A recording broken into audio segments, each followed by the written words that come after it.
I have the power to generate wealth. Everybody either writing this down, speaking it out loud right where you are, or typing it out in the comments to affirm it for yourself. I have the power to generate wealth. This was a huge one for me. And without going into my full story, I know many of you know different pieces of it, but let me just remind you or share if you're unfamiliar that I got kicked out of the house as an 18-year-old and found myself on my own suddenly and unexpectedly, did not know if I was going to make it, did not know where funds were going to come from for everything, did not know what I was going to do or have a plan.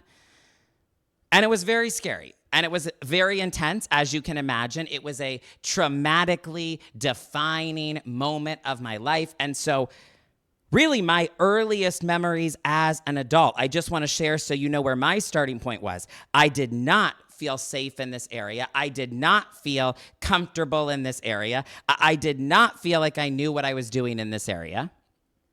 And so there was really no sense of empowerment there.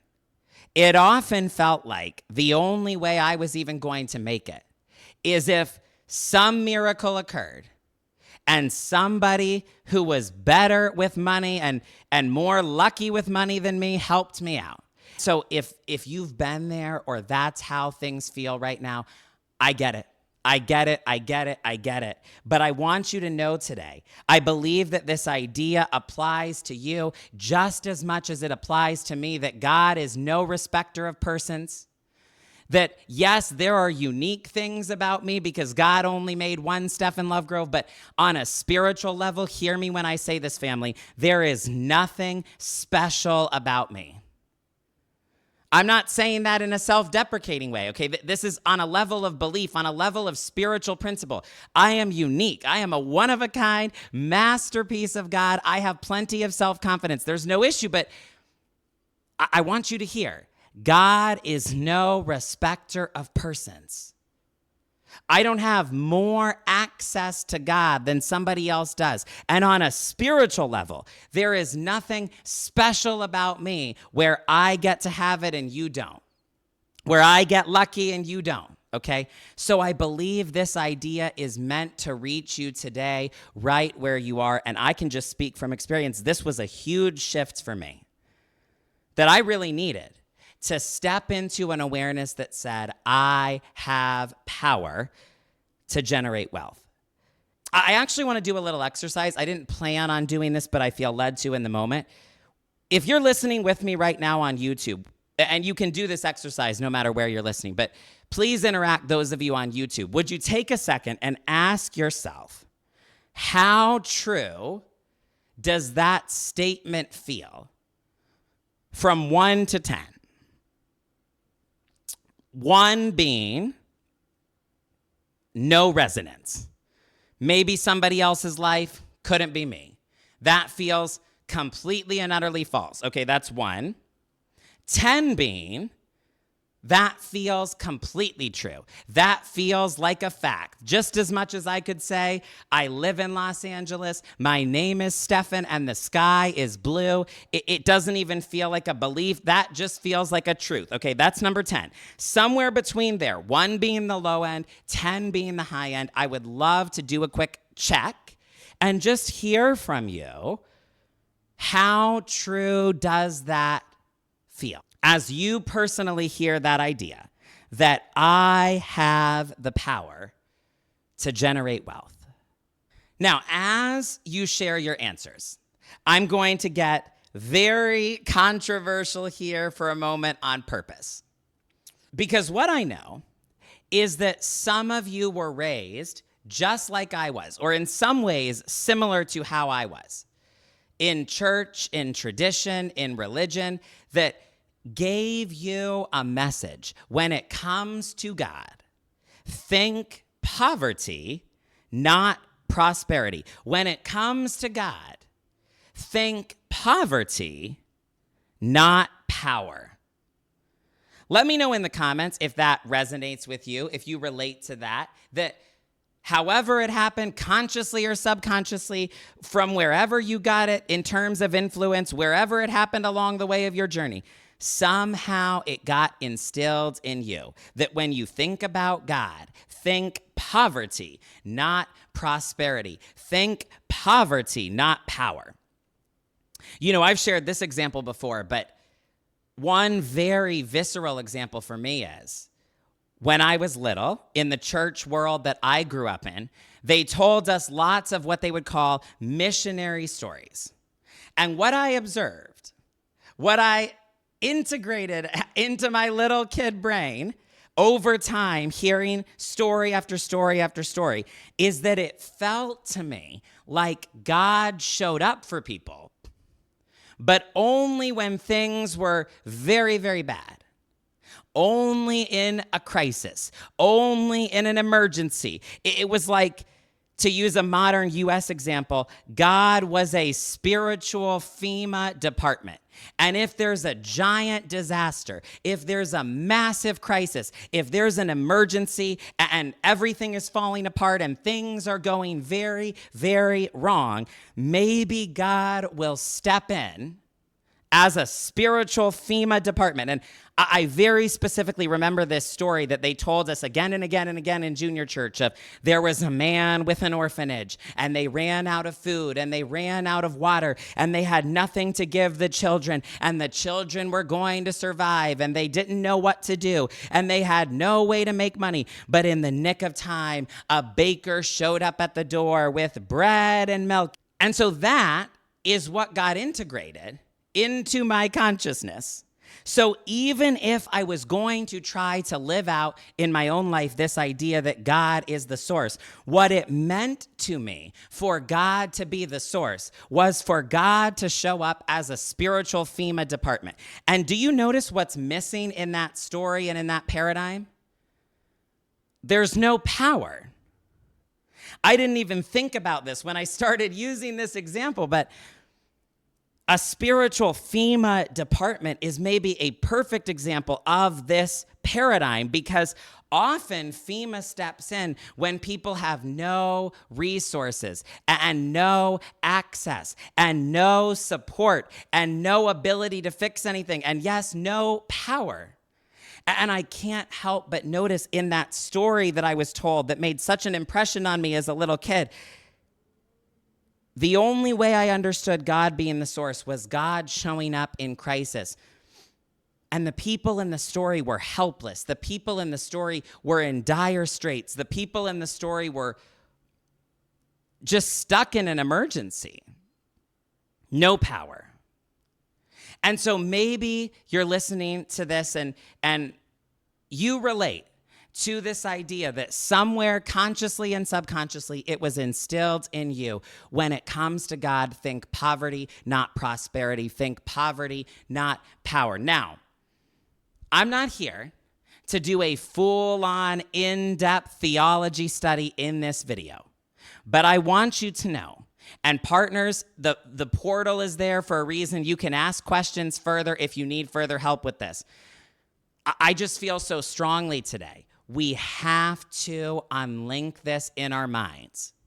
If it is there on any level, because it's wrong. That connection, that association, that inner link that so many of us have mentally when it comes to God and money is wrong. And I originally had no plan to go through all of this and list all of this out. But as I was praying for and getting ready for this teaching today, I felt led that we needed to go through this for somebody.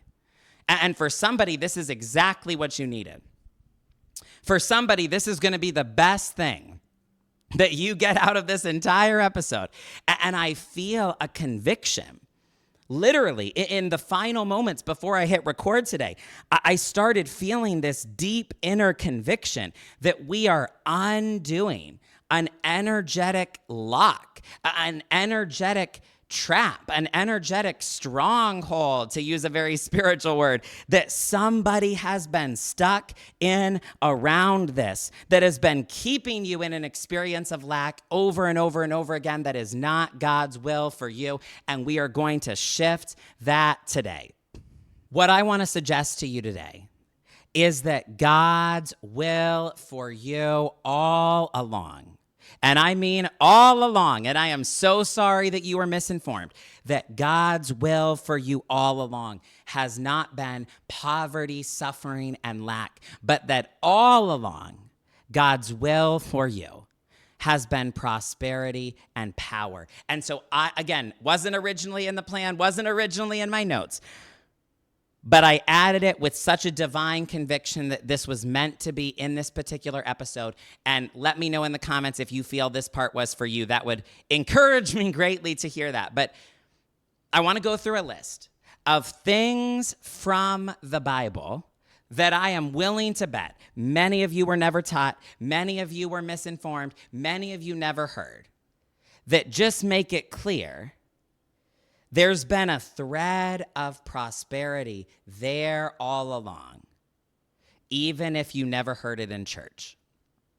And some of you are like, this doesn't match my life experience. I didn't grow up with this. This doesn't resonate with me at all. That's fine. You can listen from curiosity, or you can skip this section entirely. But for whoever needs this, I want to give you these examples just to make you think and to shake up some patterns in our brain today, okay? Let's go into the list. Jesus says at one point in his teaching, the rich will struggle to enter the kingdom of heaven. Famous line, okay? Actually, famously misquoted and taken out of context, but go with me, okay? Jesus says famously, the rich will struggle to enter the kingdom of heaven.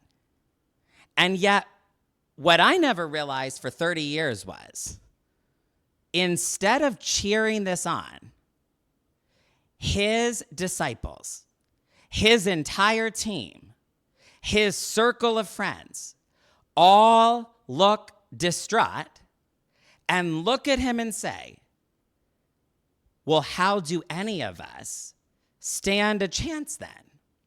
Which is funny, because I was led to believe that Jesus was very poor. Despite, by the way, getting millions of dollars worth of gifts at his birth, I was led to believe Jesus was very poor. His disciples were very poor. Everyone around him walked a path of poverty. And yet, as an adult, I realized, years later, I realized, wait a second. When Jesus says the rich will struggle to enter the kingdom of heaven, his inner circle looks at him and goes, but that's us. So how do any of us have a chance? And of course, there is an answer for them. And there is a principle Jesus is teaching, but I wanted to begin my list there because could it be you didn't get the whole story? You know, when Jesus is arrested, it's interesting, we are told, they don't throw away his clothes, which would be the norm for a poor person at that time. But they don't throw the clothes away. They actually gamble on them because they were probably worth multiple thousands of dollars. In fact, we are told by one historian, it wasn't just a high quality robe, it was high quality undergarments as well. Could it be you didn't get the whole story? Over and over and over in ancient texts, we are never told that the blessing of God creates conditions of poverty, lack, and suffering for anybody. We are never told that. But over and over in ancient texts, we are told countless times that the blessing brings harvest and success and financial good and increase and abundance. In fact, there's over 100 different instances where we are told this. Could it be you didn't get the whole story? I can't help but notice Jesus never did a miracle where he wreaked havoc on a person's life or made them sick or made them suffer or made them go broke or made them poor. Every one of his miracles calmed the chaos for every person, healed the illness, and delivered immediate provision to meet any need, any hunger, any lack. even in his first miracle, just simply to provide wine, and not only wine, but the very best wine for a party, for a celebration. Could it be you didn't get the whole story? When Jesus tells the parable of the talents, how everybody starts out with a different amount that they are given by God. I bet nobody ever told you teaching that the lowest amount of talents described in that story would be, in modern terms and modern currency equivalent, somebody who has a couple $100,000 to work with. The top individuals of the story, we're talking millions. We're talking multi-millions as the baseline. And I wonder if you, like me, heard perhaps a story like that, and 1 talent, 2 talents, 5 talents. It sounds like we're talking about a very little amount. It sounds like we're talking about people who don't have much, but maybe we didn't understand what the talents would actually be worth in dollars. So could it be you didn't get the whole story?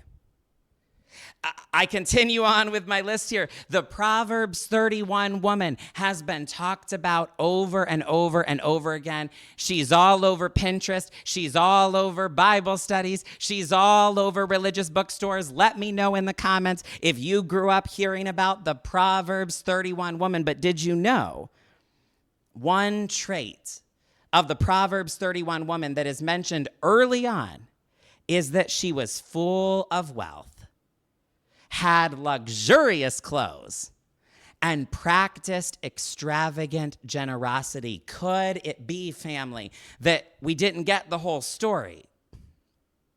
I could give example after example after example. Literally, I could come up with a dozen and use up all the rest of my time going into all of them. But last but not least, let me just share one more on my list. This is, I admit, a more recent one for me to even know as an adult. Did you know the earliest person to ever believe in Jesus in Europe? It's a story that is recorded for us. It's in the canon texts, as they would call them, who, by the way, is a woman.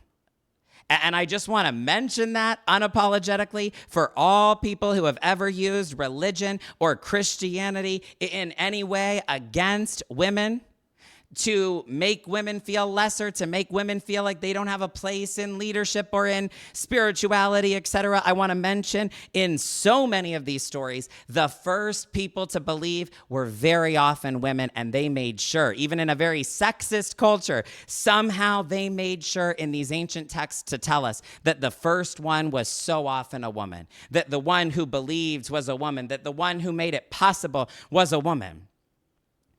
And we know that Jesus was funded by wealthy women. We know that Paul, who wrote so many of the texts, was funded by wealthy women. I could go on and on and on, but let me stay on track here.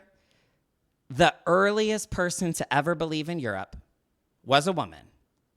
Her name was Lydia.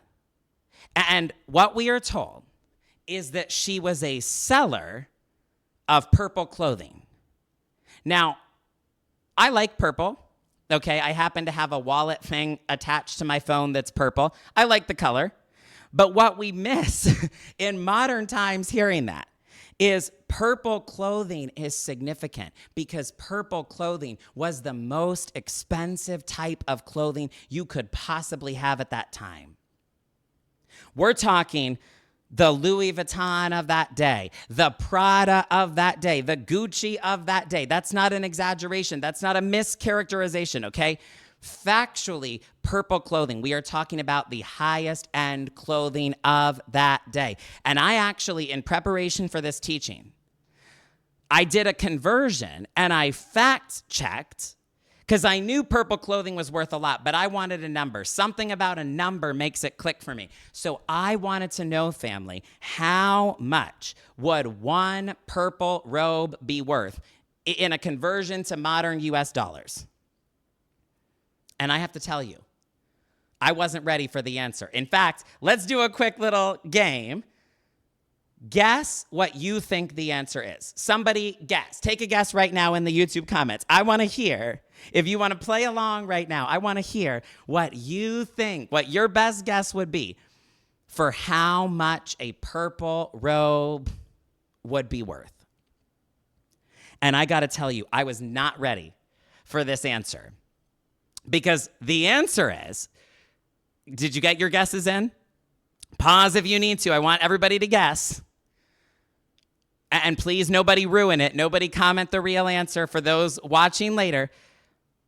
The answer is between 15 million to 60 million US dollars in today's terms. At the time of this recording, it's 2025. For those watching in the years and decades to come, 2025 is when I recorded this. And at this time in modern conversion, one purple robe, my God, would be worth between 15 to 60 million for one piece of fabric. That is hard to fathom, okay? I live in LA, allegedly the city that has the most millionaires concentrated of anywhere in the world, and I still think that's unfathomable. This was not a Temu robe. This was not a Forever 21 robe.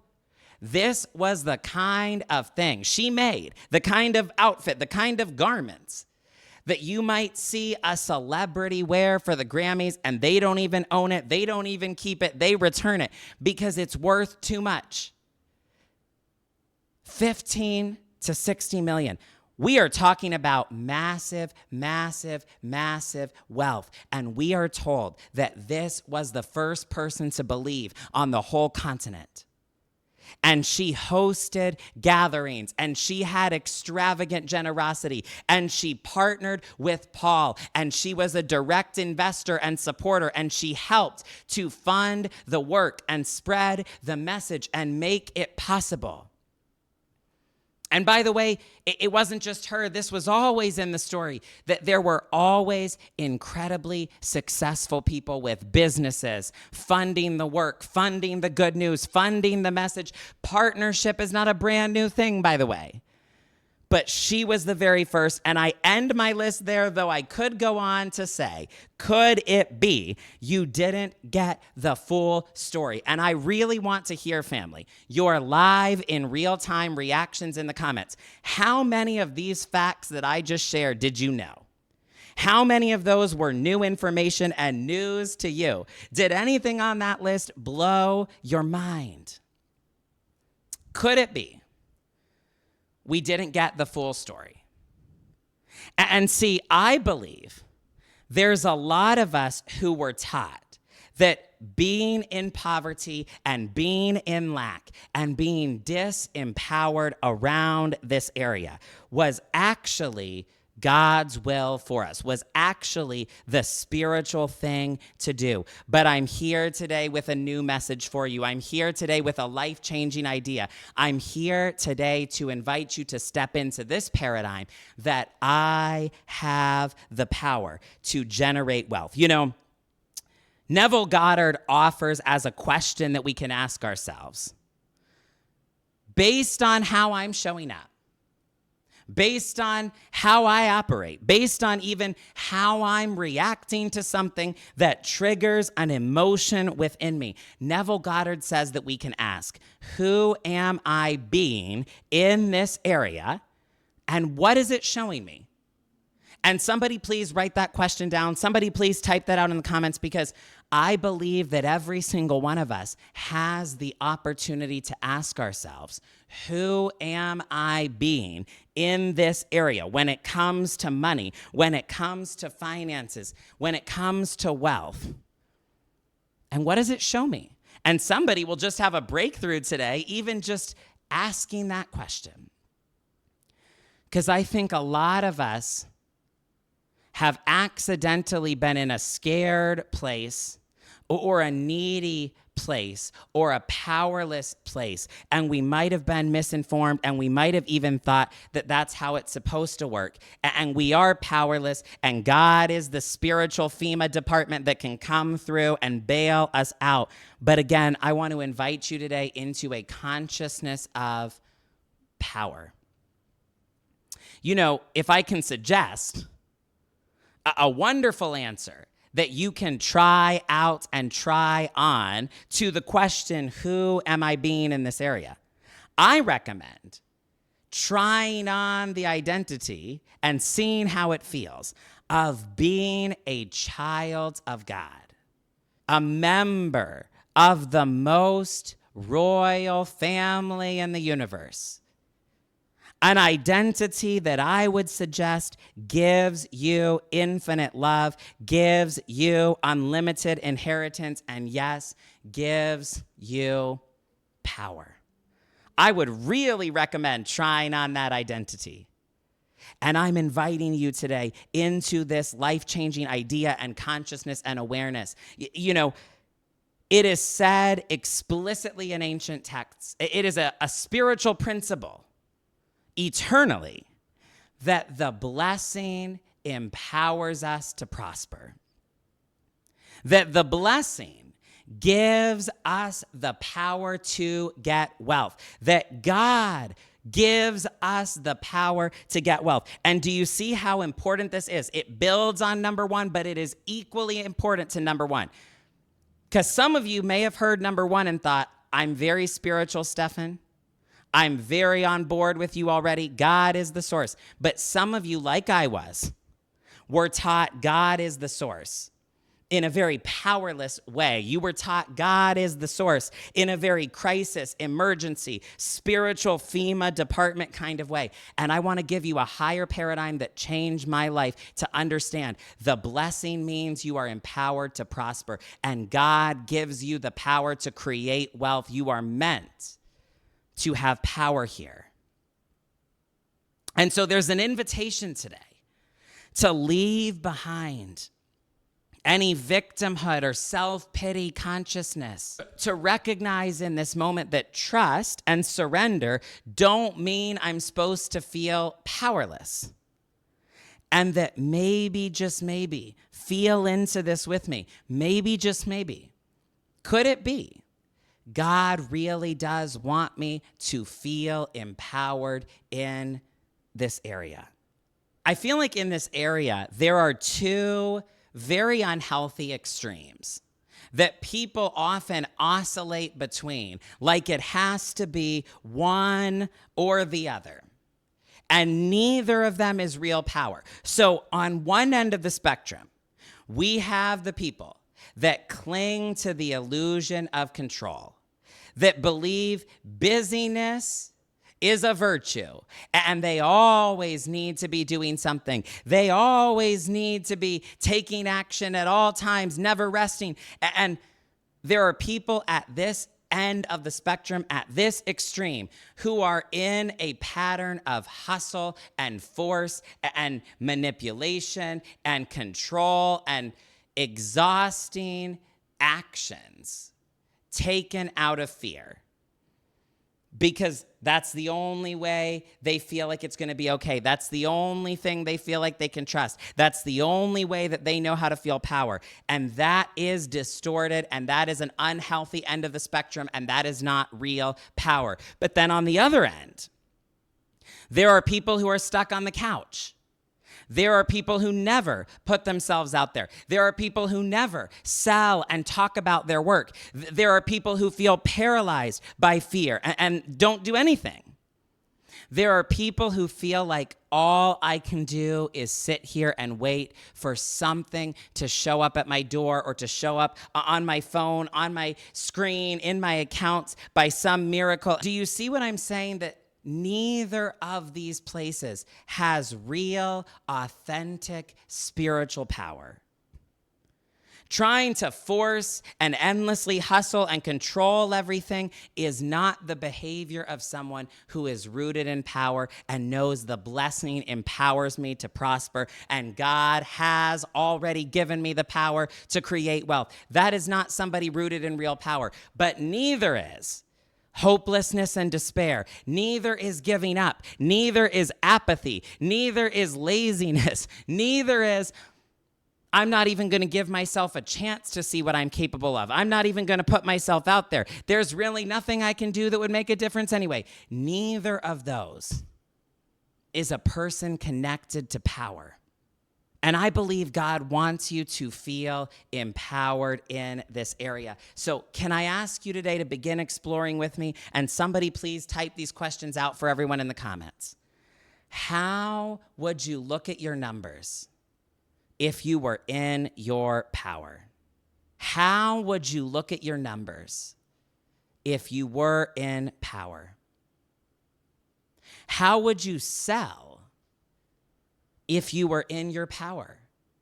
That's a question for every business owner and everybody in sales out there. How would you sell if you were in your power? How would you manage your money if you were in your power? How would you manage your money if you were in your power? I will tell you this, it would not be from the extreme of delusion, and it also would not be from the extreme of despair. And may I also say, and I'm sorry in advance, if you can't say amen, say ouch, because I know this part might be stepping on toes, but one sure sign that you are out of your power is any version of avoidance. Because we're never in our power when we're choosing avoidance, and avoidance never serves us long term. And so I just want to ask you, how would you manage your money if you were in your power?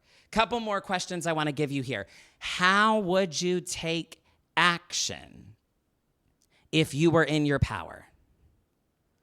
How would you take action if you were in your power? Again, I'll reference the extremes and say it wouldn't be forced and it wouldn't be lazy. It wouldn't be burnout and it wouldn't be apathy. How would you take action if you were in your power? Last but not least, I want to give you this question. How would you look for and seize opportunities if you were in your power? One way that I know someone is out of their power is that they're blind to opportunities even right around them, that they're not seeing opportunities. In fact, they're not even looking for opportunities. They have closed off to opportunities. They're not expecting any opportunities. May I ask you, how would you look for and seize opportunities if you were in your power? I want to make it clear, this principle today is not about force, but power. And I don't want you to be in force mode in any area of your life this year, but I do want you in your power. And idea number 2 that truly did change my life in this area was when I learned, when I recognized, when I made the shift that I have the power to generate wealth. God has given that to me, and I want to live with that power. If I have it, I want to work with it. If I have it, I want to use it to the fullest advantage.